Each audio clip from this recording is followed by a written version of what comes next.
నమస్కారం స్నేహితులారా. కామాఖ్య దేవాలయం అనే పేరు చాలా మందికి తెలిసి ఉంటుంది. కాని దీని అసలు స్వరూపం, చరిత్ర, సంప్రదాయాలు, పురాణ ఆధారాలు, తంత్ర విధానాలు, భౌగోళిక వాస్తవం ఇవి చాలా మందికి పూర్తిగా తెలియవు. ఇదొక సాధారణ దేవాలయం కాదు.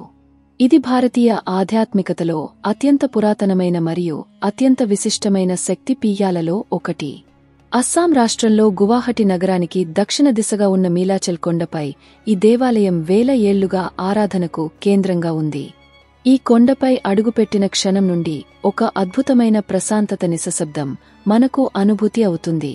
చుట్టూ పచ్చని అడవులు, దిగువన ప్రవహించే బ్రహ్మపుత్ర నది, కొండపై తాంత్రిక సంప్రదాయాల పురాతన చిహ్నాలు ఇవన్నీ కలిపి ఈ ప్రదేశానికి ఒక వేరే శోభనిస్తాయి. కామాఖ్య దేవాలయం గురించి ముఖ్యంగా చెప్పుకోవాల్సిన విషయం ఏమిటంటే, ఇక్కడ మనం సాధారణ దేవి విగ్రహం చూలేము.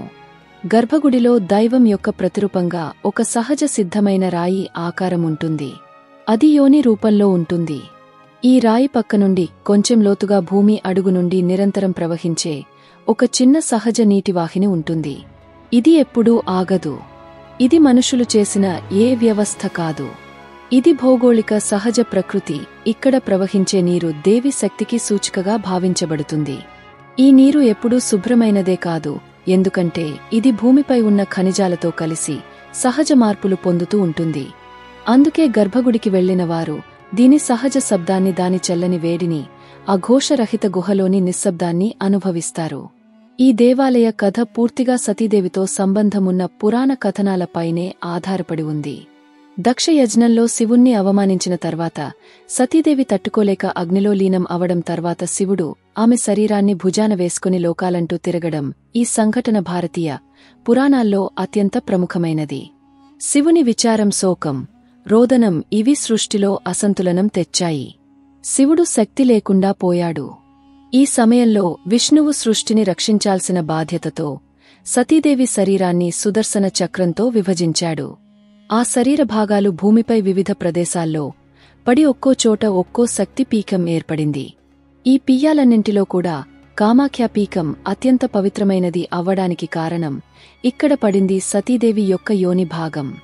అంటే ఇది సృష్టి యొక్క మూలాధారం, జీవం పుట్టే స్థానానికి ప్రతీక. ఈ ప్రతీక మనకు కేవలం ఆధ్యాత్మిక విలువ ఇవ్వదు. ఇది భారతీయులు స్త్రీ శరీరాన్ని పవిత్రంగా భావించిన మహత్తర దర్శనానికి సూచిక.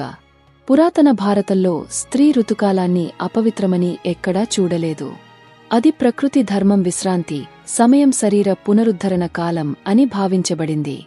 కామాఖ్య ఆలయంలో దీనిని అంబుబాచి మేళ అంటూ ఒక ముఖ్యమైన ఆచారంగా పాటిస్తారు. జూన్ లేదా జూలై నెలలో 3 రోజులు ఆలయం పూర్తిగా మూసివేయబడుతుంది. కానీ శాస్త్రపూర్వకంగా చూస్తే ఇది భౌగోళిక మార్పుల వల్ల కలిగే సహజ ప్రక్రియ. వర్షాకాలం మొదలైనప్పుడు నేలలోని ఖనిజాల ప్రభావం, నీటి ప్రవాహ మార్పులు, నీలాచల్ కొండలోని రసాయనాలు ఈ అంశాలు కలిసి గర్భగుడిలోని నీరు కొన్ని రోజులు స్వల్పంగా ఎర్రటి వర్ణంలో కనిపించడం కలిగిస్తాయి. దీనిని పురాణం ప్రతీకాత్మకంగా భూమాత యోగకాలం అని పేర్కొంది.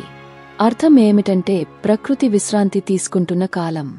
అలాగే కామాఖ్య ఆలయం నిర్మాణం కూడా ఎంతో ఆసక్తికరమైనది. ఈ ఆలయాన్ని కాలక్రమంలో అనేక రాజులు పునర్నిర్మించారు. ప్రత్యేకించి అహోం రాజులు దీనిని మళ్లీ పునర్స్థాపించారు. ప్రస్తుత ఆలయ నిర్మాణం ప్రధానంగా అహోం రాజు నరనారాయణ కాలానికి చెందింది. ఆలయ శిఖరం ఈశాన్య భారతదేశం యొక్క గంట ఆకార నిర్మాణ శైలిలో ఉంటుంది. ఆలయంలో పెద్ద హాళ్లు ఉండవు. గర్భగుడి చిన్న గుహలా ఉంటుంది. ఈ శిల్పకళ, ఈ వాతావరణం, ఆ గర్భగుడిలోని సహజ నీటి ప్రవాహం ఇవన్నీ కలిపి ఈ దేవాలయాన్ని ఒక ప్రత్యేకమైన ఆధ్యాత్మిక కేంద్రంగా నిలిపాయి. కామాఖ్య దేవాలయం మరో ముఖ్యాంశం తంత్ర సంప్రదాయం. ఈ ఆలయం తంత్ర సాధనకు భారతదేశంలో శతాబ్దాలుగా ప్రధాన కేంద్రంగా ఉంది. తంత్రం అంటే చాలామంది తప్పుగా అర్థం చేసుకుంటారు. అసలు తంత్రం అంటే శక్తిని అర్థం చేసుకోవడం, సృష్టి మూలాన్ని అధ్యయనం చేయడం, యోగిని సంప్రదాయాన్ని పాటించడం. కామాఖ్య ఆలయంలో తంత్ర సాధనాలు కొన్ని ప్రత్యేక సందర్భాల్లో మాత్రమే జరుగుతాయి. ఇవి సామాన్య ప్రజలకు అందుబాటులో ఉండవు. ఈ విధానాలు నియమాలతో, శాస్త్రపూర్వక పద్ధతులతో జరుగుతాయి. కామాఖ్య ప్రాంతంలో ఉన్న అనేక గుహలు, యోగిని పీఠాలు, చిన్న ఆలయాలు అన్నీ ఈ పురాతన ఆలయ విశిష్టతను స్పష్టం చేస్తాయి. ఈ దేవాలయం ప్రత్యేకత ఏమిటని అడిగితే చాలా విషయాలు చెప్పాలి. మొదటిది, ఇక్కడ దేవి సహజ రూపంలో ఉంటుందనే విషయం. రెండోది, ఇది సృష్టి మూలధర్మానికి ప్రతీక. మూడోది, ఇది ప్రపంచంలోని అత్యంత పవిత్ర శక్తిపీఠాల్లో ఒకటి. నాలుగోది, ఇక్కడ పాటించే అంబుబాచి మేళ యోగిని సంప్రదాయం, తాంత్రిక ఆచారాలు ఇవన్నీ కలిపి ఆలయ పురాణ విశిష్టతను తెలియజేస్తాయి. కామాఖ్య ప్రాంతం పురాతన గ్రంథాలలో కూడా సిద్ధల భూమిగా పేర్కొనబడింది. ఇంకా ఒక ప్రత్యేకమైన విషయముంది. కామాఖ్య గర్భగుడిలో ప్రవహిస్తున్న ఆ నీరు బయటికి కారదు, అది చిన్న గుహలోనే మాయలా తిరుగుతూ ప్రవహిస్తుంది. శాస్త్రవేత్తలు ఈ నీరు ఎక్కడి నుండి వస్తుంది అనేది పూర్తిగా వివరించలేకపోయారు. నీలాచల్ కొండలో సహజంగా ఏర్పడిన సూక్ష్మ భూగర్భ జలధారలు ఈ నీటి ప్రవాహానికి మూలం అని కొన్ని పరిశోధనలు చెబుతున్నాయి. తంత్ర సంప్రదాయం మాత్రం దీన్ని శక్తి నాడి అంటుంది. దేవి శక్తి నిరంతర ప్రవాహానికి సంకేతం. ఇంకొక చిన్న సత్యం ఏమిటంటే, కామాఖ్య ప్రాంతంలో ఒక శిలా శాసనముంది. అది పాలి భాషలో వ్రాయబడింది. దాని అర్థమేమిటంటే, ఈ కొండపై శక్తి పుట్టింది, శక్తి నిలిచింది, శక్తి ప్రపంచాన్ని కాపాడుతుంది. ఇది కనీసం 1000 సంవత్సరాల కంటే పాతది. ఇన్ని శతాబ్దాలుగా రాణులు రాజులు ఈ పియ్యానికి వచ్చి యుద్ధాలకు ముందుగా ఆశీర్వాదాలు తీసుకునేవారు. కేవలం భక్తులు కాదు, పండితులు, రాజయోగి, తంత్రులు, ప్రముఖ గురువులు కామాఖ్య పవిత్ర శక్తి వలయం గురించి రహస్యంగా అధ్యయనం చేసేవారు. ఇవన్నీ మనకు ఒకే సత్యం చెబుతున్నాయి. కామాఖ్య దేవి పీఠం పురాణం కాదు, ఇది శక్తి ఉన్న నిజమైన ప్రదేశం. మొత్తం మీద కామాఖ్య దేవాలయం కథ ఒక ఆధ్యాత్మిక సత్యాన్ని మనకు తెలియజేస్తుంది. మనం స్త్రీ శరీరాన్ని అపవిత్రం అని అనుకునే పొరపాటు భారతీయ ప్రాచీన ధర్మంలో ఎక్కడా లేదు.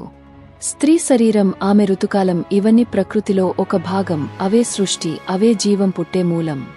కామాఖ్య దేవాలయం ఈ సత్యానికి పురాతన భారతదేశం అందించిన అత్యంత పవిత్రమైన రూపం.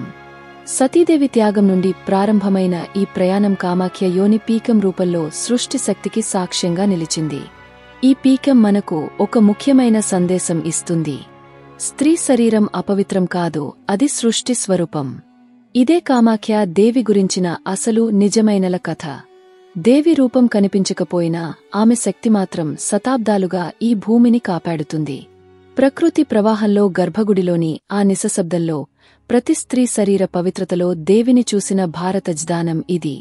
ఈ కథ వినిన తర్వాత ఒక్కసారి మీ మనసులో మిమ్మల్ని మీరే అడగండి, సృష్టి పుట్టే చోటు ఎలా అపవిత్రమవుతుంది? అది పవిత్రత, అది శక్తి, అది అమ్మది, అమ్మ రూపం. ఈ వీడియో చివరి వరకు చూశారంటే ఇది సాధారణ కథ కాదు. మీ అన్వేషణ, మీ భక్తి, మీ ఆసక్తి. ఈ వీడియో మీకు నచ్చినట్లయితే ఒక చిన్న లైక్ ఇవ్వండి. మీరు ఏం ఫీల్ అయ్యారో కామెంట్లో చెప్పండి. మీ ఒక్క మాట కూడా శక్తి కథను ఇంకొకరికి చేరుస్తుంది.